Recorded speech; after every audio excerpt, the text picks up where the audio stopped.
क्षण कर्म चेतन बंधकारु कर्म के अवसान का, कह कर स्वरूप यथार्थ जग का जो किया उपकार है, उसके लिए जिन वाणी माँ को वंदना शत बार है, वंदना शत बार है, वंदना शत बार है।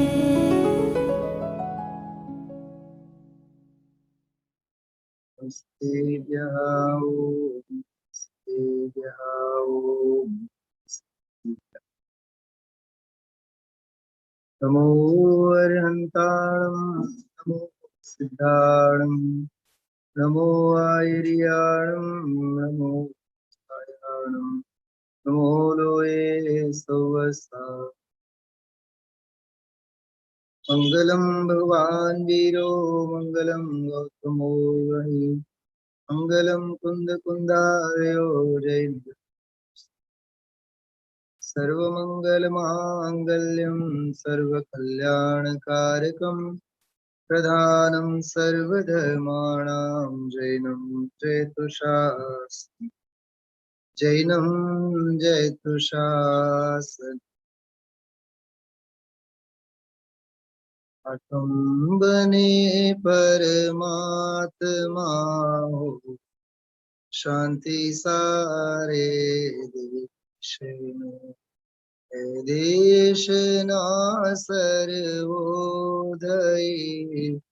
महावीर के संदेश में, महावीर के संदेश में।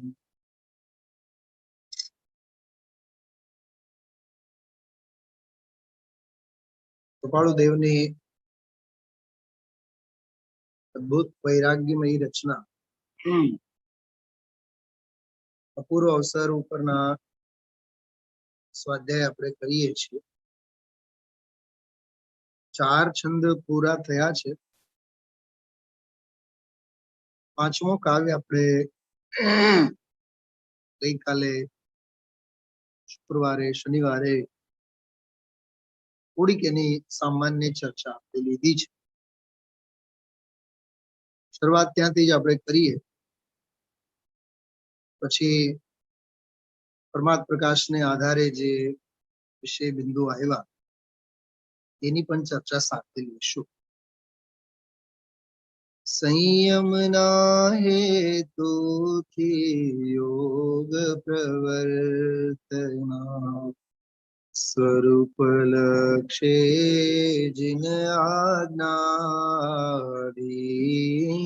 जो, ते पण क्षण क्षण घटती जाती स्थितिमां अंते थाये निज स्वरूप मालीन जो, अपूर्व अवसर एवो क्यारे आवशे, अपूर्व अवसर एवो क्यारे आवशे।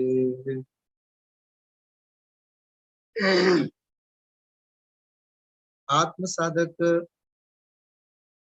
जीवनो बाह्य व्यवहार एमनो वर्तन वाणी અને વિચાર ક્રમમાં આપણે કહીએ એના વિચારો એટલે મનોવલણ, વિચાર, વાણી અને વર્તન એટલે મન વચન કાય, કેવું એનું જીવન સંયમમય, ત્યાગમય, વૈરાગ્યમય, ઉપાધિઓમાં હોવા છતાં પણ નિરુપાધિમય આવો જીવન હોવો જોઈએ, એના તરફ આ કાવ્યમાં ચિતાર છે। ગુરુદેવ શ્રી પાલેજની યાદ કરી આજે, એ 2 વખત આજે યાદ કર્યા પાલેજની વાત. એક આના સંદર્ભમાં યાદ કરે. ગામમાં કોઈ સાધુ આવે તો દુકાન મૂકીને સાધુ પાછળ જ આખો દિવસ રહ્યા કરે, બરોબર. પછી તો બીજી વખત જયારે યાદ કર્યા ત્યારે તો એમે કીધું કે એમને આહાર ભોજન માટે ઘરે પણ લઈ આવે સાધુને. સ્થાનકવાસીની વાત કરી, પણ કેટલી વૈયાવૃત્તિની ભાવના અને નિવૃત્તિની ભાવના. બીજા બધા ભાગીદારો અને બધા એ ધંધે વ્યાપારે એમાં ચડેલા હોય, આખો દિવસ એ સાધુની સામે પણ ન જુએ. કેટલા એંગલ છે જુઓ તમે એમાં ભાઈ, કેટલા એમાંના પડખા ખુલે છે. ગુરુદેવ આખો દિવસ સાધુની પાછળ જ હોય, એને ભોજન માટે આહાર માટે ઓરવા માટે ઘરે લઈને આવે. અને ઘરના જે બીજા બધા ભાગીદારો બધા હતા એ આખો દિવસ એની સામે નહીં જુએ, એ ધંધા અને વ્યાપારમાં મશગુલ હોય. કેમ ગાથા હતી ને 122 નંબરની, હા, ધંધે પડા સારા જગત નિજ આત્મા જાને નહીં, બસ इसलिए ही जीव यह निर्वाण को पाता नहीं. આ ગાથા યોગસારની છે. યોગસાર અને પરમાર્થ પ્રકાશ લખનારા આચાર્ય તો એક જ છે, મુનિરાજ યોગિંદુ દેવ. ધંધે પડા, ઈ ધંધાકીય બાબતોનું તો કેટલું સરસ આર્ત ધ્યાન અને રૌદ્ર ધ્યાન અને ધંધો અને વ્યાપાર, કેટલા વિશાળ પટ પર એનો અર્થ બધો કર્યો. દીકરી મોટી થઈ ગઈ છે, એને પરણાવવાનું છે, હા, દીકરો મોટો થઈ ગયો છે, બોલો. એ પોતાની ધંધાકીય તન્મયતાની વાતો, રસની વાતો, અને એને તત્વની ભાષામાં શું કીધું? આર્ત અને રૌદ્ર ધ્યાન. એ આમ તો મૂળ ટીકામાં છે. એક ક્ષણ પણ આત્માનું ચિંતન કરતો નથી, આત્માનું ચિંતન એક ક્ષણ પણ નથી કરતો. અને આર્ત અને રૌદ્ર ધ્યાન તો સદાય કરે છે. જો આ વાત મગજમાં બેસવું જોઈએ. હા, પિંજણ, એને પિંજણ કીધું ને, પિંજણ. હા, આખો દી પિંજણ પિંજણ પિંજણ. એ આત્માનું ચિંતન એક ક્ષણ માટે નથી કરતો. અને આર્ત અને રૌદ્ર ધ્યાન તો સદા કરે છે, 24 કલાક. ઘર ગ્રસ્તીના વિચારો, એટલે જે પિંજણ કીધું, પિંજણ. અને અહીંયા તો પિંજણ કીધું. બનાસદાસજીએ તો એક જગ્યાએ એક ભજનમાં એવું લખ્યું છે, આ ઘર ગ્રસ્તીના વિકલ્પમાં પડેલો જીવ પિંજારો છે. એ જ વાત થઈ ને ગુરુદેવે જે વાત કરી. જે બોલો આખો દિવસ ભાઈ ધનજીભાઈ રૂને ધુનિયા જ કરે, ધુનિયા જ કરે, ધુનિયા જ કરે. એમાં આખો દિવસ ધંધો વ્યાપાર, પૈસા લેતી દેતી, નવરો નહીં થાય. તો આને જૈની કોણ કહે? પિંજારો છે, પિંજારો. બનાસદાસજીએ કીધું છે. બનાસદાસજીએ તો ત્યાં સુધી કીધું છે નાટક સમયસારમાં, એ ઘાંચીનો બળદ છે. હા, ફર્યા રાખે, ફર્યા રાખે, ફર્યા રાખે. એમાં એ કાવ્ય બધા 3-4 કાવ્યોમાં કીધું ઘાંચીનો બળદ. એમાં એવું લખ્યું, બોલો ખેડૂત જે ઘાંચીનો ધણી હોય, એ તેલ કઢાવે ને, પીલાવે, તલમાંથી તેલ પીલાવે. હવે તો મશીનરીઓ બધી આવી ગઈ, પણ એ મેં તો જોયું છે. એ ઘાંચી જે હોય ને, તેલનું ઓલું હોય, એ જોયું છે અમે લોકો. ગુરુકુલમાં અમે ભણતા ત્યાંથી એક નજીક ગામમાં 5-6 કિલોમીટર દૂર એ ભૂપતભાઈ એવું હતું રીતસર. હા, એ આખું આમ ઈ મકાન જ એવું હોય. હા, ગોળાકારનું હોય. અને એમાં ઈ બળદ બરોબર હાલે. અને એના મોઢે બાંધેલું હોય, આંખે ડબલા બાંધેલું હોય. બોલો, બિલકુલ એવું ચિત્રણ બનાસદાસજીએ કર્યું છે. અને એ ફરિયાદ રાખે, ફરિયાદ રાખે, ફરિયાદ રાખે. એવો થાકી જાય, પાછળના પગ તો ઉપડે નહીં, અને ઓલા સોટી માર્યા કરે. અને મોઢામાંથી તો લાર જરે આમ રીત. કલાકો ને કલાકો એને ખાવા નહીં દે, ચારો નહીં નાખે, પાણી નહીં આપે. બોલો બોલે મગનભાઈ ની વાત કરી ને, મુંબઈ ગયા હતા માલ લેવા માટે. હા, આ બધું જો વર્તમાનમાં કેટલું પ્રાસંગિક છે બધું. ટકોરો વાગ્યો, હા, ફોન ની ઘંટડી વાગી, એ ખાવા બેઠા હતા તો હક થી ખાઈ ના શકે, ઉભા થઈ ગયા. ગુરુદેવ શ્રી શું બોલે? અરે જે પેટીઓ રળવા માટે તું કમાવે છે, રોટલા માટે, તું હક થી બેસીને ખાવાનું તારા ભાગ્યમાં નથી. જયારે ગુરુદેવ એ વાત કરતા હતા ને, ત્યારે મને રત્નગણ શ્રાવકાચાર્યની બહુ સરસ વાત યાદ આવતી હતી. આત્માર્થીને માટે તો આ જીવિકા સાતિશય આજીવિકા હોવી જોઈએ. નિરાતની આજીવિકા હોવી જોઈએ. સાતિશય શબ્દ પ્રયોગ કર્યો છે. 24 કલાક ગુરુદેવના શબ્દોમાં બોલું છું, કલાક બે કલાક સતનું સાંભળવું ન મળે, અરે આવા પુણ્યના પરિણામે ન મળે, શાસ્ત્રનું સાંભળવું ન મળે, એવી આજીવિકા કામની. એટલે પરમાત્મા પ્રકાશ જે છે ને ઓરિજિનલ, એ એટલું સરસ છે. એ આપણને ઘર ગ્રસ્તીની બધી પ્રવૃત્તિઓમાંથી બચાવીને આત્મભાવના કરવા માટે બહુ અક્ષીર ઔષધિ સમાન છે. એટલે આ પ્રયોજન ક્યાંથી થાય? હા, કયો પ્રયોજન? વાણી વર્તનની મેં વાત કરી ને, સંયમના હેતુથી યોગ પ્રવર્તના. મને એક બીજો વિચાર આવ્યો. ગામમાં સાધુ આવે એટલે આખો દિવસ ગુરુદેવ સાધુની પાછળ જ રહેતા, નિવૃત્તિ લઈને. માટે તો ઈ જીવને એવા પુણ્ય બંધાણા ને, જીવનભર જગતને માટે ગુરુ થઈને ફરવાનો લાવો એમને મળે. લાખો જીવોના ગુરુ થઈને ફર્યા.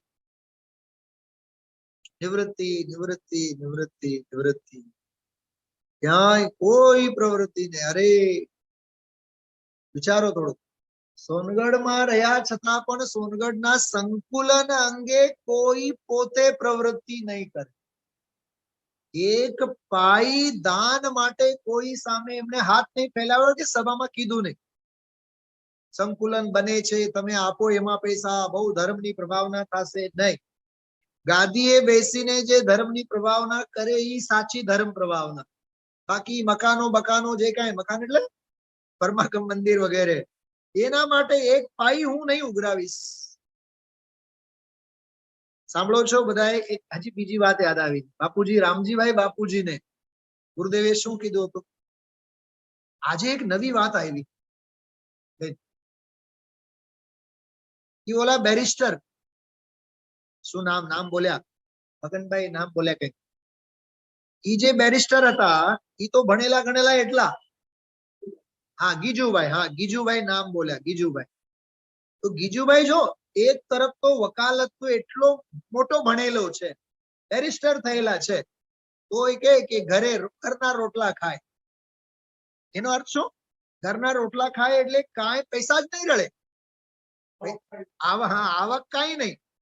અને રામજીભાઈ બાપુજી એવડા ઓછા ભણેલા, ત્યારે 500 રૂપિયા ફીસ લેતા, 700 રૂપિયા ફીસ લેતા. તમે વિચાર કરો કે જેના જીવનમાં કોઈ ડિગ્રી નથી, ભલે વકાલતનું તો ભણેલા જ હતા, પણ ઓલા તો બેરિસ્ટર હતા ને, મોટા બેરિસ્ટર, તો એને ધંધાકીય બાબતમાં નિષ્ફળતા.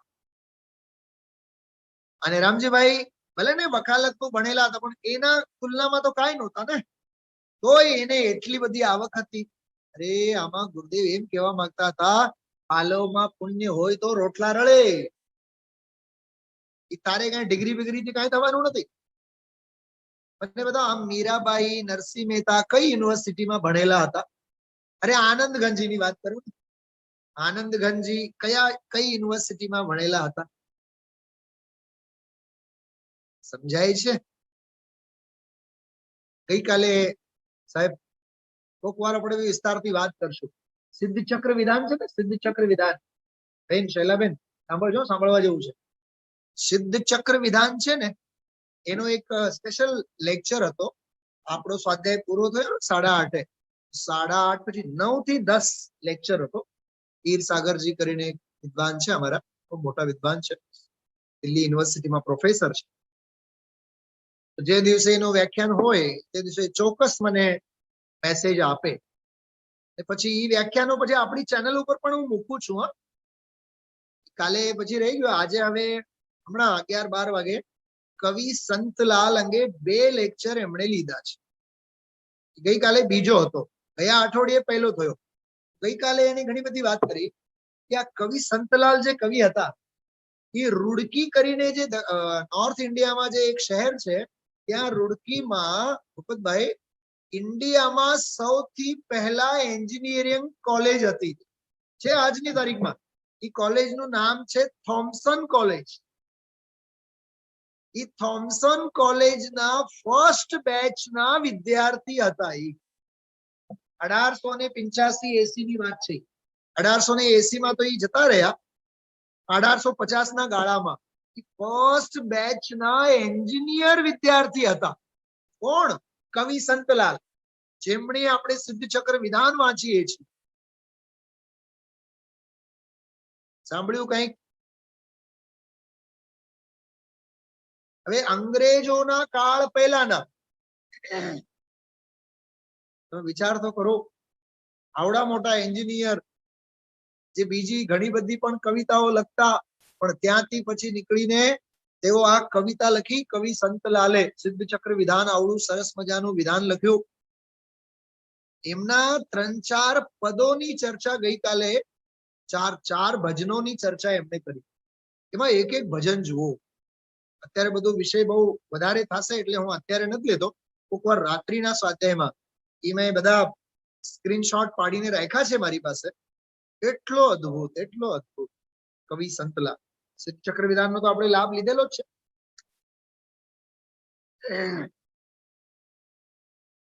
મને તો કાલનો એ વ્યાખ્યાન સાંભળીને ફરી ઈચ્છા થઈ, ફરી એકવાર સિદ્ધ ચક્ર વિધાનનો જ આપણે આયોજન કરવો જોઈએ અહીંયા રૂબરૂમાં મંદિરમાં. પણ એ સમયની મર્યાદા નથી હોતી આપણી પાસે, આદ્યોપાંત નથી લઈ શકતા. આવું છે ભાઈ. એવડા મોટા કવિ, એવડા અધ્યાત્મના રંગમાં રંગાયેલા, અને આ ગ્રહસ્થ આશ્રમમાં એક નાનકડી દુકાન હોય, નાનો મોટો ધંધો હોય, એમાંથી નવરો ન થાય. તો સંયમના હેતુથી યોગોનું પ્રવર્તન ક્યાંથી થાય? પ્રશ્ન છે. ખ્યાલમાં આવે છે ભાઈ. જો કલાક તો દિવસના 24 બધાય પાસે એટલા જ છે ને. હવે 24 કલાકમાંથી જેને 2-4-6 કલાક કાઢવું પડે કે નહીં? એમાંય પછી એક્સિડેન્ટલ દેહ ધર્મ માટે હોય, રોગ આદિક આવે, શરીર થાકે, મહેમાનો આવે, બાલ બચ્ચાઓની ઉપાધિ હોય, દીકરા વહુની ઉપાધિ હોય, ઘરે વડીલો હોય તો તબિયત સારી હોય ન હોય, આ હરતા ફરતા બધા પરિસહો. શું કીધું? બેનના પગ નહીં હાલે તો ભાઈને સાથ નિભાવવું પડે, શાક બક્કલ લઈ આવવું પડે. તમને ખરેખર બહુ હૃદયની વાત કરું છું. આ ગ્રહસ્થ આશ્રમમાં બધી ઉપાધિઓ છે કે નહીં? હું મારા ઘરની વાત કરું, તમારી વાત કરું. તમે કાં તમારા ઉપર લો છો? બોલો, એવું છે કે નહીં? બતાવો તમે. એવી કેવી કેવી વિચિત્ર સ્થિતિ છે. મારી સામે પાત્રો તમે લોકો દેખાવો છો. ઘરમાં 2 હોય, હવે એકની તબિયત હાલે નહીં તો બીજાને દોડવું જ પડે ને. બીજાને તો દોડવું જ પડે ને. દૂધ લઈ આવો, શાક બક્કલ લઈ આવો, અને અરે ઈ નહીં સાહેબ, દવાખાને લાઈનમાં ઉભા રહો લોહી તપાસવા માટે. આ કેવી સ્થિતિ છે દેહની, તમે વિચાર તો કરો, બહારની. એટલે કહેવાનો અર્થ એવું છે કે હમણાં 2-3 દિવસ પહેલા ગુરુદેવસિંહ એક વાત કરી હતી. 3 દિવસ થઈ ગયા. એકમાંથી બીજું, બીજામાંથી ત્રીજું, એકમાંથી બીજું, બીજામાંથી ત્રીજું. દીકરી પરિણી ગઈ, હવે દીકરો બાકી. ઉપાધિનો કોઈ અંત છે? જામનગરના બેન આવીને આગળ બેઠા છે, બહુ રૂચિવાળા જીવ છે.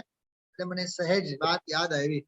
ઘર જેવા સંબંધ છે એટલે હા બોલો ભૂપતભાઈ. એક થયું તો બીજું, બીજું થયું તો ત્રીજું. કે હું તમને એના અંગે કાવ્ય સંભળાવું છું, કાઢીને જ રાખ્યું છે. એ ગ્રહસ્થ આશ્રમ કેવું છે? અરવિંદભાઈ પંડિતજી નું છે, બહુ સરસ. એક વખત તો આપણે સ્વાધ્યાય લીધેલો છે આના ઉપર. તમે લોકો તો 2 જણા હતા અહીંયા સ્વાધ્યાયમાં. 4-5 દિવસ આપણે સ્વાધ્યાય લીધું છે, રાત્રિના સ્વાધ્યાય. ત્યારે આ 12-15 જણા બધા ભાઈઓ આવતા. स्वाधीनता का मार्ग तो निर्ग्रंथ मार्ग है, आराधना का मार्ग ही स्वाधीन मार्ग है. એ આ જે પદ છે ને, આમાં બહુ ઘણું લાંબુ પદ છે. એમાં ગ્રહસ્થ આશ્રમની વિડંબના અંગે ઘણી કથા કરી છે. જો હું 1-2 કડી તમને સંભળાવું. જો કેવું છે. ધન કે બિના નિર્ધન અરે આધીન સાદીખે. ધન નથી, નિર્ધનતા છે, તો જ્યાં ત્યાં પારકાપણું, પરાધીનપણું, લાચારી કેવી. હા, ધન કે બિના નિર્ધન અરે આધીન સાદીખે. અને ધનવાન તૃષ્ણા કે વશવર્તી સદા, ધનવાન દુખી દેખે. નિર્ધન લાચારીથી દુખી સાહેબ, અને ધનવાન તૃષ્ણા લોભને લીધે દુખી. લાખો તો છે પણ કરોડ નથી, કરોડો તો છે પણ અબજો નથી. આજે નવરંગભાઈ નું નામ લઈને ડોક્ટરોની વાત કરી. આજે દવાખાનો હોય, ડોક્ટર હોય તો આખો દિવસ બસ એમાં ને એમાં પડ્યા હોય. જો આ તમે વિચાર તો કરો શું કહેવા માંગે છે. આ વડીલોના દ્રષ્ટાંતો આપી આપીને ગુરુદેવશ્રી આપણને ઘણું બધું સમજાવવા માંગે છે. भोगों को पाने के लिए मूर्ख रहे रोता, पर भोगों को पाकर भी कौन तृप्त है होता. જો ભોગો માટે રડે છે પણ ભોગ પામીને તૃપ્તિ કેટલાની છે એ બતાવો. સમજાણો? જો જો ભોગે ત્યો ત્યો तृष्णा ही बढ़ती है, अग्नि की ईंधन से तृप्ति किसने है कर पाई. એક આ ધનની લોલુપતા, ધંધા વ્યાપાર એના સંબંધી. હવે જો ગોરખ ધંધા કહેવાય એને હિન્દીમાં, ગોરખ ધંધા. નીકળ્યા જ રાખે, નીકળ્યા જ રાખે, નીકળ્યા. એનો મેં એક પ્રશ્ન પૂછ્યો આપ સૌને હાથ જોડીને. ઘરના કામ ક્યારે ખૂટે છે? બોલો મોટા હા, બોલો મોટા હા. જેટલી ઉપાધિ છે એવડી. આ મેં પ્રશ્ન વિધાનમાં પણ પૂછ્યો, આ કાવ્ય વખતે જ. બેન યાદ છે, મેં આ કાવ્ય વખતે પૂછ્યો હતો. હા, એક પછી એક. ગુરુદેવ તો ઘણી વખત જોરદાર ચિત્રણો બધા દોરે છે. હા, બચ્ચાઓને મોટા કરવાના, દીકરો મોટો થયો પછી એને ઠેકાણે પાડવાના, પછી ઠેકાણે પાડવાના એટલે પ્રભુતામાં પગલા મૂકવાના. ખરેખર તો પામરતામાં પગલા મૂકવાના છે. પ્રભુતામાં શેના ખાક? તત્વના રંગે રંગાય તો પ્રભુતામાં પગલા મુકાય કહેવાય. હા, કેમ એક દીકરો તો પ્રભુતામાં પગલો મૂક્યો ને, બીજો બાકી છે. હા, શેના પ્રભુતામાં ખાક પગલા મૂકવાના? પ્રભુતામાંથી પામરતામાં પગલા મૂકવાના ધંધા છે. ગુરુદેવ બહુ ઘણી વખત કહે. પછી એના લગ્ન થાય. હા, લગ્ન થાય પછી દીકરાની વહુ આવે, પછી એને એકાદ છોકરો થાય, પછી એને હાચવવામાં, પછી એને મોટો કરવામાં, પછી હાલરડા ગાય તો એમાં ઈ પૌત્રના હાલરડા કેવા ગાય? હવે આ મોટો થાશે, રાજકુમારીને લાવશે. પણ તારો રાજકુમાર તો રાજકુમારીને લાવ્યો છે ને, હવે પૌત્રની રાજકુમારીના શેના સપના તારે? તારે કેટલી પેઢીની ભૂખ? એમ ગુરુદેવશ્રી એક વખત પૂછ્યું. કેટલો વિસ્તાર છે, કેટલો મોહનો વિસ્તાર છે. सांभळजो। गोरख धंधे की एक कड़ी को हाथ लगावे, फिर सुलझना मुश्किल उलझता चक्र ही जावे। उलझाच करे, उलझा पिंजण। क्यारे शब्द आव्युं हतुं गुरुदेवना प्रवचનમાં? ગઈકાલે આવ્યું હતું, પરમ દિવસે? મને યાદ નથી એટલે પૂછું છું। એવું છે? આજે આવ્યું હતું? મારે જોવું પડશે। હા, હમણાં તો ગુરુદેવે યાદ કર્યું ને, પિંજણ પિંજણ। क्यों ही समस्याएं अनंत, जीवन है थोड़ा। આપણને આ વિચાર આવે છે? હા, જંજાળ અને જિંદગીમાં કેટલો ફેર? હા, યાદ આવ્યું ને? જંજાળ લાંબી છે, બોલો સાહેબ, અને જિંદગી ટૂંકી છે। તું જંજાળને ટૂંકાવ તો જિંદગી તને લાંબી લાગશે। આપણે નથી કહેતા સવાર કેદી થાય અને સાંજ કેદી થાય ખબર જ ન પડે? કેમ ખબર ન પડે? ખબર? એનું કારણ શું બેન? બોલો, એનું કારણ શું? યા ધંધે પડા સારા, જગત નિજ આત્मा जाने नहीं। હા, સવાર થાય એટલે સવારની રસોઈ, બપોર થાય એટલે બપોરની ચાય, સાંજ થાય એટલે સાંજની રસોઈ। આ જીવ નવરો જ નથી થતો। ખાવાનો, પીવાનો, વિષય, ભોગ, કામ, ભોગ, બંધનની કથા। હા, કેટલી સમસ્યાઓ। હા,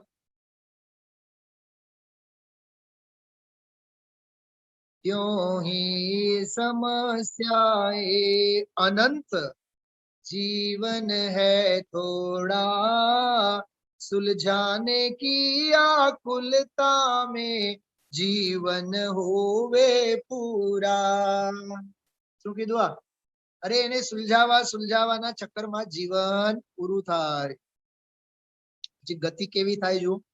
संक्लेश से मर कर अरे दुर्गति ही पाता है।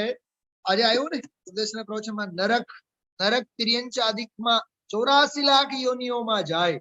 આર્ત અને રૌદ્ર ધ્યાન કરીને सारा विकल्प उसका देखो व्यर्थ जाता है, मुक्ति का मार्ग तो अरे अंतर का मार्ग है। अब बहुत सरस, दरेक कड़ीમાં આ લગભગ 6ઠી 7મી પંક્તિ બહુ સરસ છે।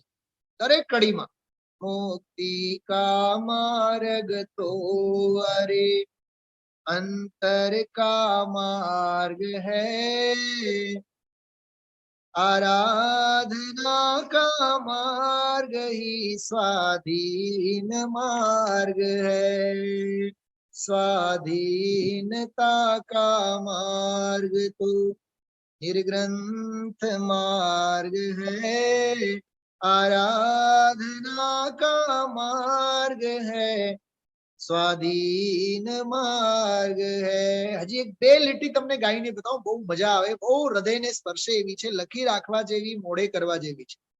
જો સાંભળજો।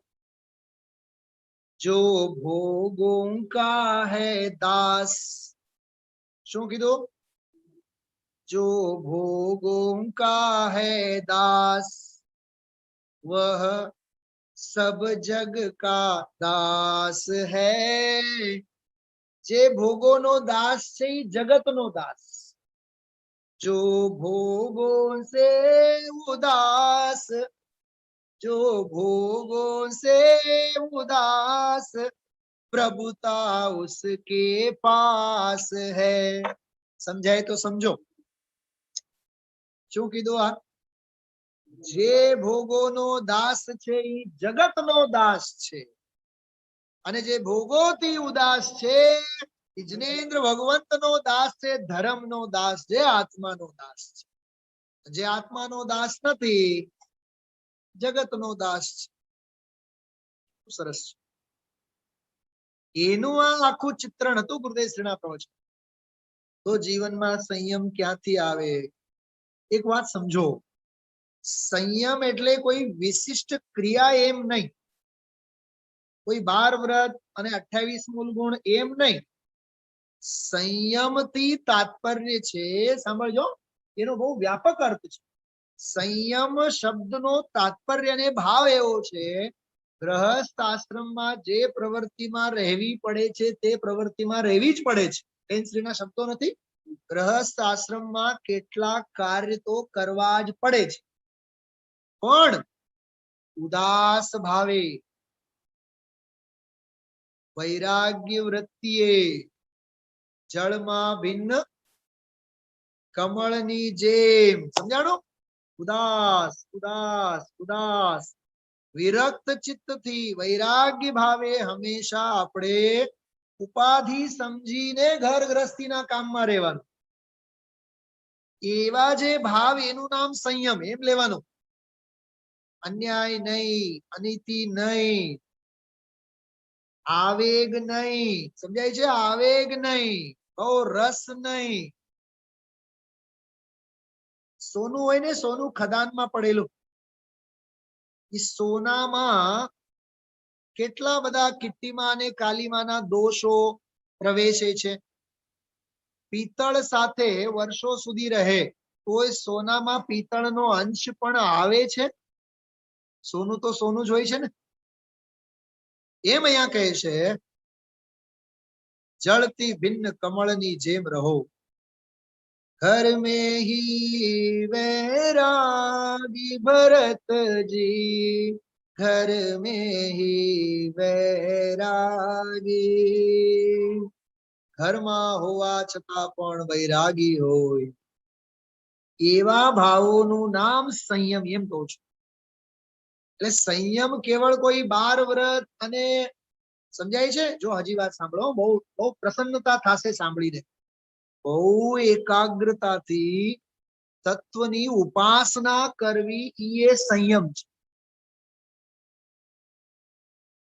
શું કીધું? એ હમણાં વારીલ સાહેબના સમાધિ ઉપરના બહુ અદ્ભુત પ્રવચનો બધા આવતા હોય છે. સમાધિ ઉપર, સલ્લેખના ઉપર. હમણાં છેલ્લા 2-3 મહિનાથી, 2-3 વર્ષથી, 2-3 મહિના ને 2-3 વર્ષથી સમાધિ મરણ ઉપર, સલ્લેખના ઉપર, સહજતા ઉપર જે બોલે છે એનામાં બહુ સરસ બધી ચર્ચા આવે. ઠીક હે, દુકાને બેઠો બેઠો પણ સમાધિ થઈ શકે.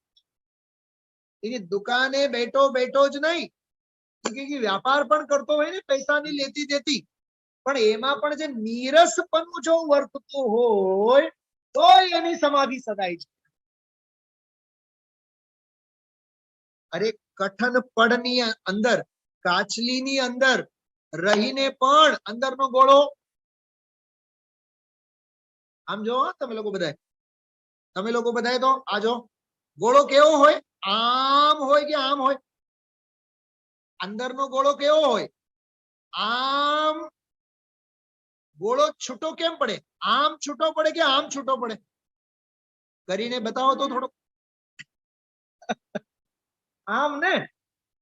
અરે આમ એટલે 84 લાખ યોનિઓ, 4 ગતિ. અને આમ એટલે ભવ અને ભવતા ભાવથી રહિત સ્વભાવ ભાવમાં સ્વરૂપ ગુપ્ત થવું, એનું નામ નાળિયેરનો ગોળો છૂટો પડે. चक्रवर्ती की संपदा इंद्र सरी के भोग, काग वीट समगिनत है सम्यक दृष्टि लोग. बोलो, બધું હોય બહારમાં. जग में जिसको निज कहता मैं, वह छोड़ मुझे चल देता है. એક ઇન્દોરના વિદ્વાન છે, અમારા બહુ સારા, બહુ અભ્યાસો, પ્રકાશભાઈ કરીને છે સાહેબ. સાંભળવા જેવું છે. બંને સગા ભાઈ, રામ લક્ષ્મણ જેવા, મારી એજ ના છે, મારા કરતા મને એમ લાગે 5-10 વર્ષના નાના હશે.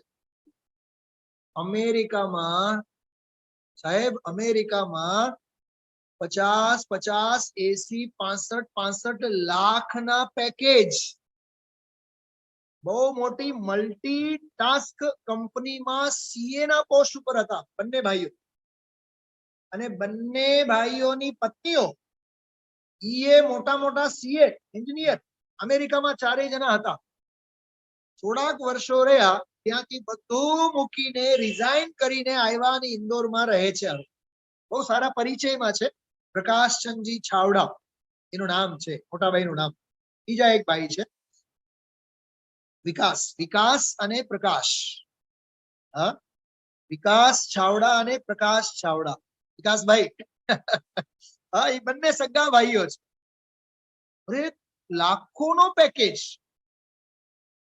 બધું મૂકીને આવ્યો. મારે બીજી વાત કરવી છે, એનો હમણાં પદ્મ પુરાણ ઉપર સ્વાધ્યાય ત્યાં ઇન્દોરના મંદિરમાં ચાલતું હોય છે. એટલે મને જયારે અનુકૂળતા હોય, તો કાલે તો રજા જ હતી, બપોરે ટાઈમ હતો, એટલે પદ્મ પુરાણ ઉપર એનો એક 20 જ મિનિટનો સ્વાધ્યાય હતો. એ 20 મિનિટનો સ્વાધ્યાય મેં સાંભળ્યો.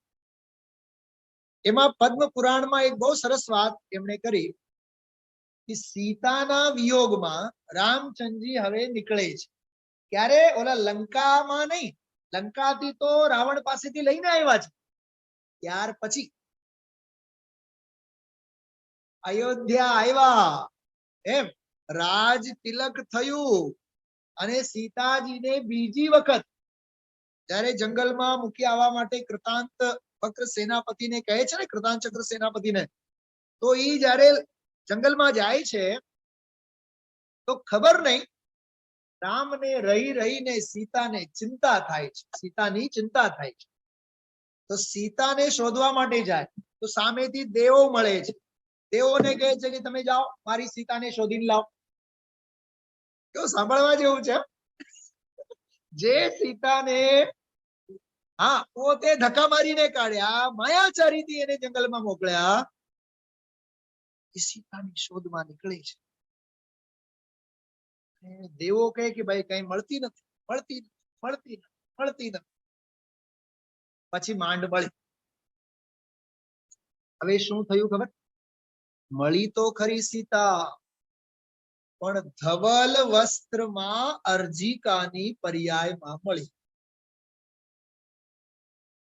તો સીતાને સંબોધન માટે રામ એક શબ્દ બોલે છે, સમજો, બહુ પ્રફુલ્લિત થશો આ સાંભળી. આ તો જિનેન્દ્ર ભગવાન રૂપી ધર્મ વૃક્ષની શાખા જેવી લાગે છે. શું સમજાણું? આ મારી પત્ની નથી, આ સાહેબ હવે ઈ આંખોમાં વાસના નથી રહી. હા, હવે તો જીન ધર્મ વૃક્ષની શાખા દેખાય છે મને. સાંભળ્યું તમે બધાએ? મને તો આ ધર્મની સાક્ષાત શાખા દેખાય છે. રવિશેણ આચાર્ય આવું લખ્યું. મેં પછી થોડુંક વિચારના ચકડોળે ચડ્યો. તડકામાં આપણે ચાલતા હોઈએ, ઝાડવો આપણને દેખાય, કઈ ડાળખીની નીચે આપણે બેસશું? ઝાડવાની નીચે તો બેસશું, પણ એમાં ઘટાદાર જે શાખા હોય, જેનો છાંયડો હોય જોરદાર, એની નીચે બેસતું ને.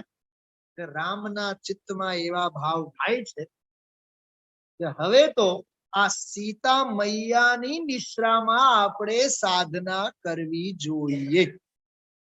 કઈક સમજાણું? એટલે થોડોક વર્તમાન યોગનો અભ્યાસ કરવો જોઈએ. થોડોક અભ્યાસ, થોડુંક વાંચન, થોડુંક ચિંતન મનન. જો શાંતિનાથ પુરાણ ને ગુરુદેવશ્રી યાદ કર્યા હતા. હા, મીરાબાઈ ને કોને કોને યાદ નથી કરતા ગુરુદેવે. અનુસૂયાને તો વારંવાર એવું જ લાગે ગુરુદેવે અનુસૂયાને જોયા હશે. હા, કોઈક પરિવારના સભ્ય હોય એવી રીતે કેટલી વખત યાદ કરે છે. ખરેખર ભાઈ, આ ધંધે પડા સારા, જગત નિજ હાથમાં જાને નહીં. માટે આપણા જીવનમાં આ સંયમમય જીવન. હજી ભાવ ભાષણ કરો, આ શબ્દનો ભાવ ભાષણ. સાહેબ, ન્યાય નીતિથી ધંધો કરવો એ સંયમ છે, અને ન્યાય નીતિને ઉલ્લંઘીને હાય હાય હાય હાય હાય કરીને જે ધંધો વ્યાપાર એ અસંયમ છે. થોડું શ્રીમદજીનો જ વાક્ય યાદ કરો. દેવકરણજીએ પૂછ્યું શ્રીમદજીને, તમને આ હીરા માણિક મોતી બધા આ દુકાનમાં ફેલાયેલા હોય તો તમને જોઈને વિકાર નથી થતો પરિણામોમાં? આવું દેવકરણજી પૂછ્યું. શ્રીમદજીએ શું જવાબ આપ્યો હશે? કૃપાળુ દેવે શું જવાબ આપ્યો હશે વિચાર કરો. અરે અમે તો એને ઝેર કાળકૂટ સમાન જોઈએ છીએ. હવે જેને કાળકૂટ ઝેર દેખાય છે, બોલો એના ચિત્તમાં સંયમ છે કે એમ કહું છું. ભલે એને બહારમાં વ્રત અંગીકાર નથી કર્યા, કોઈ મુનિ પણ તો લીધું જ નથી, હજી ગ્રસ્ત જ છે, ભાઈઓ છે, પત્ની છે, ઘર છે, નર્મદા મેન્શન બંગલો છે, બોલો તો એ સંયમ છે કે નહીં સંયમ એમ કહું છું. बाहर नार की कृत दुख भोगे संयम धारण की उर चटापटी. બહારમાં સંયમ ધારણ ન કરી શકે પણ સંયમ ધારણ કરવા અંગે ચટાપટી, અંદરમાં કેવી તાલાવેલી છે. સમજો, સંયમ ધારણ કર્યા બાદ તો જીવન સંયમમય છે જ, પણ સંયમ ધારણ કરવા અંગેની જે તડપ છે એ સંસ્કારો એ સંયમ છે. શું કીધું? કઈક સમજાણું? હા, દ્રષ્ટિ ફરીને એની, દિશા ફરીને એની. હા, આવું છે ભાઈ સંયમમય જીવન, ત્યાગ વૈરાગ્યમય જીવન. હા, સંયમના હેતુથી યોગ પ્રવર્તન. મારું જીવન પાર વ્રત સંયમમય બનો. શુલ્લક ઐલકની દશાઓ, અર્જિકાની દશાઓ, બાલ બ્રહ્મચર્યમય જીવન થાવ. અરે તે ધન્ય દશાને અર્થે અમે ઝંકીએ છીએ. આ ગુરુદેવ શ્રીના હસ્તાક્ષરો. જો મને સ્પષ્ટ દેખાય છે. અહો તે મુનિ દશાને અર્થે અમે ઝંકીએ છીએ. અમોને તે મુનિ દશાના દર્શન થાવ. જે અહો તે નિર્ગ્રંથ મુનિ દશા યમ દમ શમનો નિવાસ સ્થાન. બોલો, વૈરાગ્યનું મંદિર, શાંતિનું નિકેતન. સંભળાય છે? આ શબ્દો સંભળાના એમ કહું છું. હમણાં હું કોકનું નામ લઈને ઠપકો આપું તો આ બધાને સમજાય, સંભળાય. હા, બોલો જસદાબેન. ખોટી વાત તો જીવ, ખોટી વાતને સાંભળવા માટે જીવને 4 કાન છે, અને સાચી વાત જે આ ગુરુદેવ શ્રીના મેં શબ્દો બોલ્યા અત્યારે, અહો તે નિર્ગ્રંથ મુનિ દશાને અર્થે અમે ઝંકીએ છીએ. અમોને તે દશાના દર્શન થાવ. શું આ તે દશાના દર્શન થાવ એટલે શું? બેન, પેલા બેન, હું જે અર્થ કરું છું એ સાંભળો.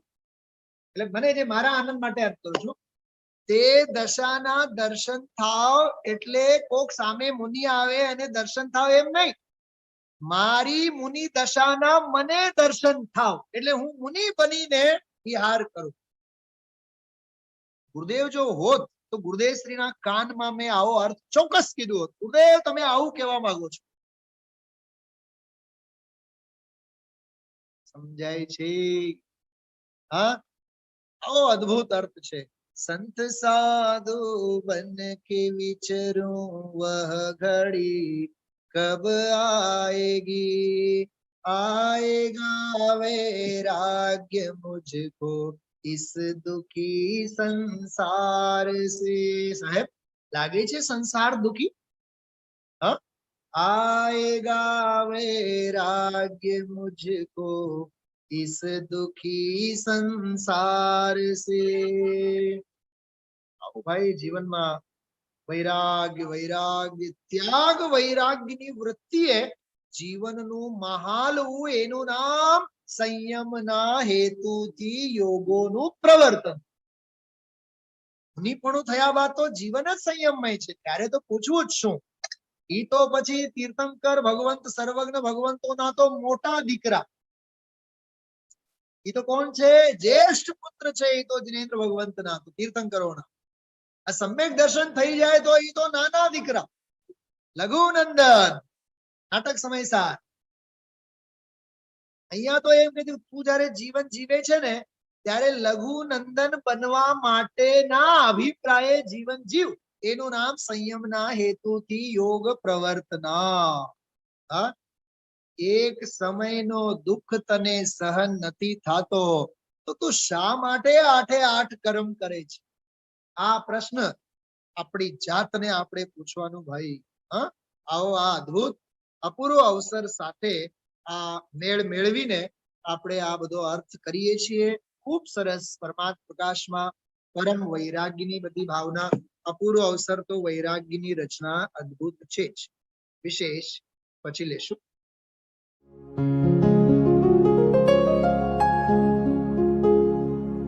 निज निधि निज में बताए यह अनंत उपकार है उसके लिए जिन वाणी माँ को वंदना शत बार है वंदना शत बार है वंदना शत बार है।